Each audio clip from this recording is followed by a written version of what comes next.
क्यों दुर्योधन को मिला स्वर्ग का सुख। नमस्कार साथियों, प्रिय साथियों। हमारे जीवन में हर व्यक्ति और हर घटना का एक गहरा अर्थ और संदेश होता है।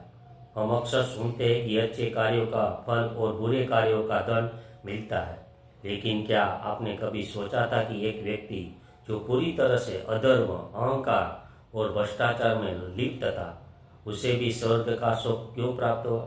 और वह व्यक्ति कोई और नहीं बल्कि दुर्योधन था, महाभारत के महानायक, पांडवों का शत्रु।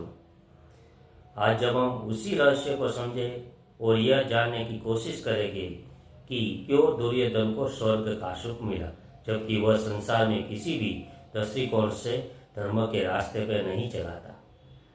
दुर्योधन का जीवन अधर्म और अहंकार का प्रतीक था। दुर्योधन के जीवन को देखा जाए तो वह पूरी तरह से अहंकार, अधर्म और स्वार्थ के मार्ग पर चला था। उसने अपनी भाइयों पांडवों को उसने अधिकार से वंचित किया और अपने क्रूर कृत्यों से समाज में अशांति फैलाई।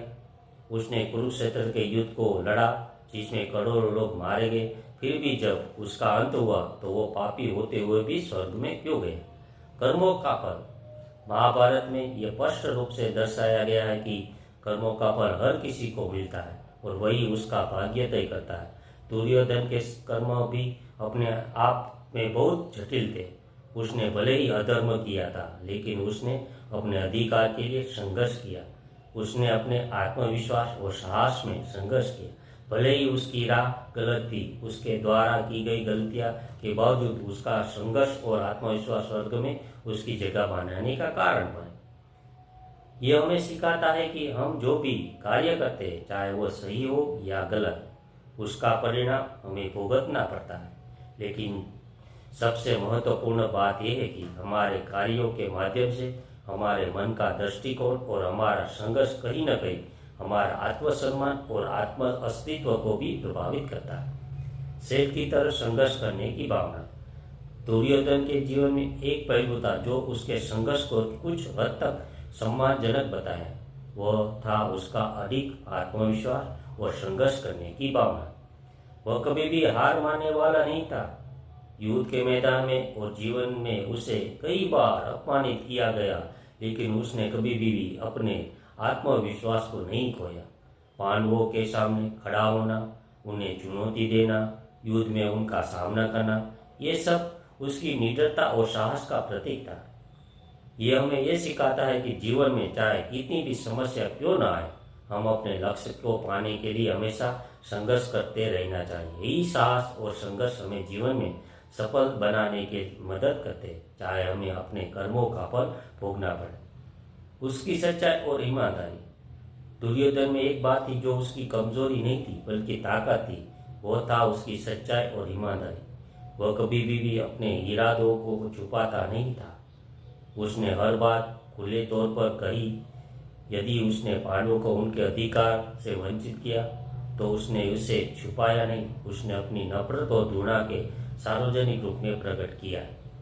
इस मामले में वह पूरी तरह से ईमानदार था। आज के समय में जब हम बहुत लोग आंतरिक और बाहरी संघर्षों में उलझते हैं, दुर्योधन का ये गुण हमें यह सिखाता है कि सत्य और ईमानदारी के साथ जीवन जीने का एक विशिष्ट शक्ति होती है। भगवान श्री कृष्ण के दिव्य न्याय का प्रभाव। महाभारत में भगवान कृष्ण ने कहा था कि जो कोई भी अपने जीवन में अपने कर्मों के अनुसार अपना रास्ता चुनता है तो अंततः वही कर्म उसका फल तय करता है। भगवान श्री कृष्ण ने पांडवों और दुर्योधन के बीच युद्ध का कारण दर्द किया और उनका संदेश था कि जीवन में हर एक को अपने कर्मों का फल मिलता है। दुर्योधन ने भले ही बहुत सारी गलतियां की, लेकिन उसे स्वर्ग का सुख मिलना यह दर्शाता है कि भगवान के न्याय में कोई भेदभाव नहीं होता। जो भी अपने कर्मों को अपने नीति के अनुसार स्वीकार करता है, उसे उसका फल मिलता है। यह हमें यह सिखाता है कि कर्मों के अनुसार हमें अपने जीवन में परिणामों को स्वीकार करना चाहिए। भगवान कृष्ण के न्याय में सिर्फ अच्छाई और बुराई का नहीं बल्कि आत्मसमर्पण और समर्पण की भी महत्वपूर्ण भूमिका होती है। सीख और अंतर्निहित संदेश। दुर्योधन का स्वर्ग जाना ये बताता है कि जीवन में हमारे संघर्ष और हमारे कार्य ही हमें उसकी अंतिम मंजिल तक पहुंचाता है। यहाँ से हमें ये समझना चाहिए कि हर व्यक्ति चाहे वो किसी भी परिस्थिति में, उसे अंत में अपने कर्मों का फल मिलता है। हमें जीवन में अच्छे कर्म करना चाहिए, लेकिन साथ ही यह भी याद रखना चाहिए कि हमारे संघर्ष और आत्मविश्वास की ताकत हमें उस मुकाम तक ले जाती है जहाँ से हम सही मार्ग पर आगे बढ़ने की प्रेरणा मिलती है।